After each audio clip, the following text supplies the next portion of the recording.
Le 28 janvier 1933 paraissait dans l'Action française le second article de François Vineuil consacré à la critique du film, 14 juillet, texte intégral.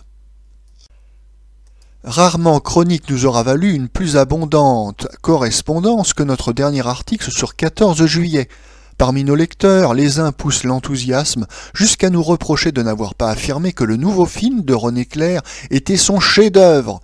D'autres, dépités par la fragilité de l'intrigue, nous demandent si notre sympathie pour l'auteur, si tous les espoirs que l'on a mis en lui ne nous font point surestimer les qualités indéniables de 14 juillet.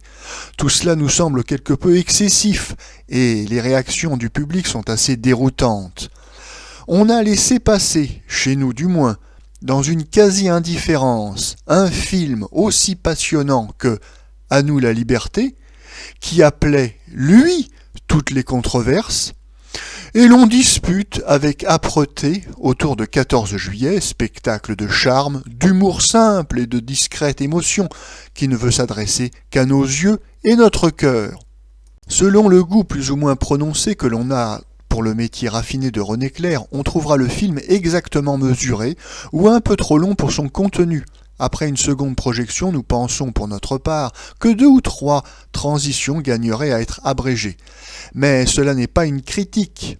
On ne saurait fournir contre René Clair qu'un seul argument sérieux, en lui reprochant d'utiliser son admirable technique, son sens cinégraphique, ses heureuses méthodes de travail, à une anecdote poétiquement transfigurée, assez simple cependant, alors que tant de vastes sujets pourraient solliciter son imagination.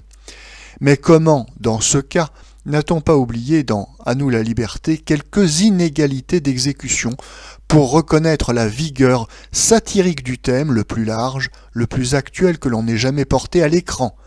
René Clair, d'autre part, n'a pas 35 ans.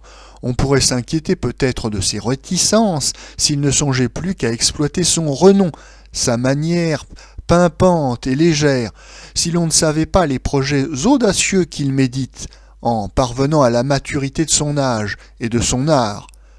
14 juillet, après le grand effort de « À nous la liberté », est un divertissement délicat, aussi achevé que l'on pouvait le souhaiter. Un film que le Parisien René Clair devait traiter, mais qui est loin d'épuiser ses ressources et ses ambitions. Cela dit, nous sommes plus à l'aise pour terminer notre commentaire de samedi dernier. Nous insistons à nouveau sur la délicieuse harmonie de ce spectacle. Si pour l'obtenir, René Clair n'a pas hésité à sacrifier quelques ressorts de l'intrigue, on ne peut que l'en féliciter. C'est à cette unité de style, l'un des principaux soucis de l'auteur, que l'on doit le sentiment de pénétrer avec chacun de ses nouveaux films dans un petit univers parfaitement organisé dont on reconnaît amicalement les aspects familiers. Personne ne l'ignore plus maintenant, une des grandes forces de René Clair est d'avoir su grouper autour de lui une collaboration homogène et constante, un faisceau de talents entièrement dévoué à ses dessins, condition de travail idéale dans un art collectif, et que seul en Europe René Clair a pu créer. C'est ainsi que l'on ne conçoit plus un seul de ses films sans le concours de Merson. Moins important matériellement que dans « À nous la liberté », les décors de Merson sont d'une vérité poétique et en même temps d'un scrupule de détail, ses façades, ce garni aux rideaux fanés, qui soutient la comparaison avec nombre d'œuvres picturales qu'inspire la physionomie de Paris. On doit pour une bonne part à Merson cette harmonie si rare des intérieurs et des extérieurs, sur quoi un lecteur appelle notre attention en ajoutant avec à propos que dans 14 juillet, ouvrez les guillemets, la rue pénètre jusqu'au cœur des maisons, fermez les guillemets. L'opérateur Georges Périnal, qu'assiste Louis Page, est, à notre sens, avec Merson, l'auxiliaire le plus précieux de René Clair. Quel ravissant travail photographique dans 14 juillet, pas un effet, plus rien de ce clinquant genre Paramount, auquel on s'est si fâcheusement habitué, mais des nuances infinies que l'on ne pensait jamais pouvoir réclamer de la pellicule. Voyez l'objectif caressé comme une main voluptueuse, les jeunes épaules de Paula Hilleri.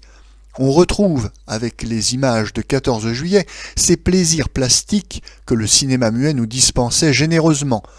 grâce d'une composition fugitive, Annabella et sa charrette de fleurs, valeur tactile, rapport d'un noir et d'un gris. Nous avons dit qu'aucun film de René Clair n'avait été aussi délicatement joué.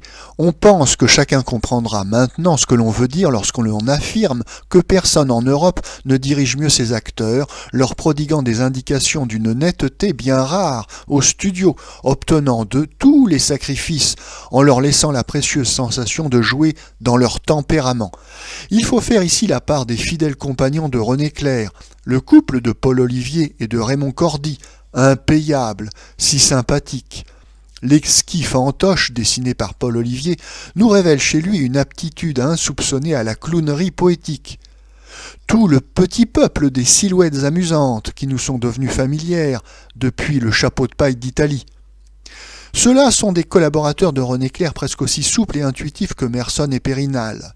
Il y a aussi les acteurs qui, loin de René Clair, deviennent falots, gauches ou paresseux, et dont il s'est tiré de si justes accents grâce à une utilisation de leur caractère, de leur naturel, qui est d'un très fin psychologue, la charmante Paula Hilleri, Monsieur Georges Rigaud.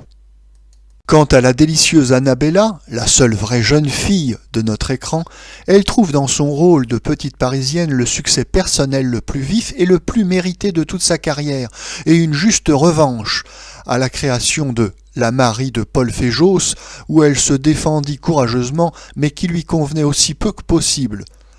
Pour la partie musicale de M. Maurice Joubert, elle ne nous séduit pas beaucoup plus que celle de M. Auric dans À nous la liberté. Elle n'est pas assez meublante. On voudrait encore parler longtemps de 14 juillet. On aimerait dire combien l'on trouve singulier que l'on ait pu reprocher à René Clair, par un respect vraiment étriqué de la dignité humaine, le tour assez sarcastique de ses caricatures populaires. Pour revenir à cette fameuse question du sujet, il faudrait démontrer comment la culture, l'autocritique de René Clair, son horreur du conformisme, de l'aspect primaire, pédantesquement démonstratif que prennent si vite les idées à l'écran, rendent pour lui le choix des thèmes, la lutte avec la censure beaucoup plus complexe et redoutable qu'à main cinéaste vigoureux, mais d'esprit vulgaire, peuvent l'engager à s'exprimer par le truchement d'anecdotes menues et gonflées qui deviennent un support volontairement simplifié à ses observations, ses trouvailles de poète et d'humoriste. Malgré l'humilité de l'intrigue, est-il un film qui, moins que 14 juillet, sente la série, qui soit plus difficile à refaire. Quant à la carrière à travers le monde de 14 juillet, elle nous semble d'autant plus assurée que le film porte avec lui son état civil, qu'il ne craint pas d'être français et parisien, ce qui est le moyen le plus sûr pour traverser une audience cosmopolite. Quel succès ne doit-il pas rencontrer près des Américains, des Anglais, qui ont su aimer Paris et lui conserver un tendre souvenir? Quelle leçon pour tous les réalisateurs d'Hollywood qui s'imaginent parfois évoquer notre ville avec 3 cartes postales d'Yvon, une tour Eiffel en papier d'argent et 2 douzaines de figurants moustachus jusqu'aux oreilles.